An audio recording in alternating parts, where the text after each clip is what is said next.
expressing love with value. So, what we can start to understand truly is that we're living in a perceptual reality that coincides with our true state of being, or true existence within infinite possibility. Now, so we're living coinciding with two realms or two states of possibility. One possibility takes form within the infinite existence of infinite possibility. This is a manifestation which we can maybe interpret as spirit.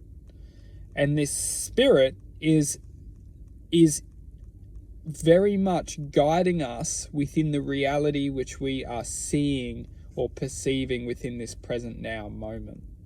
So our spirit, you could say, is existing within this reality and within a reality of infinite possibility. The difference between the two is that the reality of which the spirit exists without limitation is the reality which we are connected to, which we are guided, and which we will ultimately release and embrace when we leave this perception or this dream.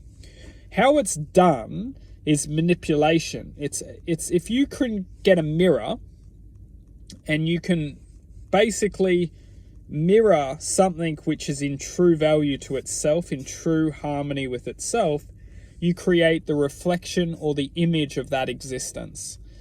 Now, when you create the image or create the reflection of that existence, and you program that existence to believe that that existence is its true character, is its in true nature, it's its true existence, what you do is you create that existence believing that its ways, its existence is unique, is separate, and does not have any value outside of its existence. So when we look around at this, at humanity, we often don't question anything outside of our existence. We don't question anything outside of the possibility of what we know. And this is done because we're being mirrored to everything that we're taught through our education systems, our parents, our family, our friends. We're just reflections of what we've been taught. And this is absolutely not negative. But truth being is that when we talk about spirit and we talk about encountering spirit, we will encounter spirit when we leave this reality. When we pass over, when we enter into the next stage of our truth, which is ultimately, it can actually be within this reality. We can comprehend this truth. We don't need to leave this reality to comprehend it. We can actually comprehend it now.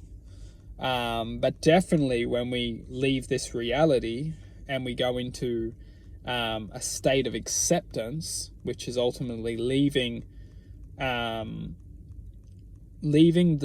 beliefs and the thoughts behind us and truly opening our minds to a different frequency or a different mindset.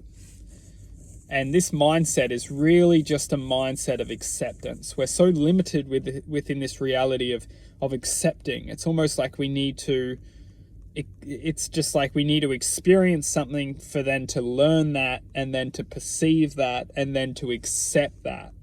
It's like we don't naturally just have this open awareness or open existence to start perceiving reality for what it's truly meant to be, because we're so programmed to perceive reality in a certain way.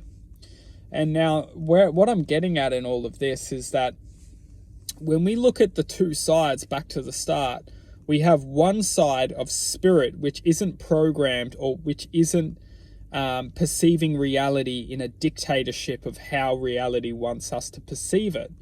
Because ultimately, when you can control the other side, or the reflection, to believing a certain perspective within reality, you gain control and you can gain manipulation over that entity or existence.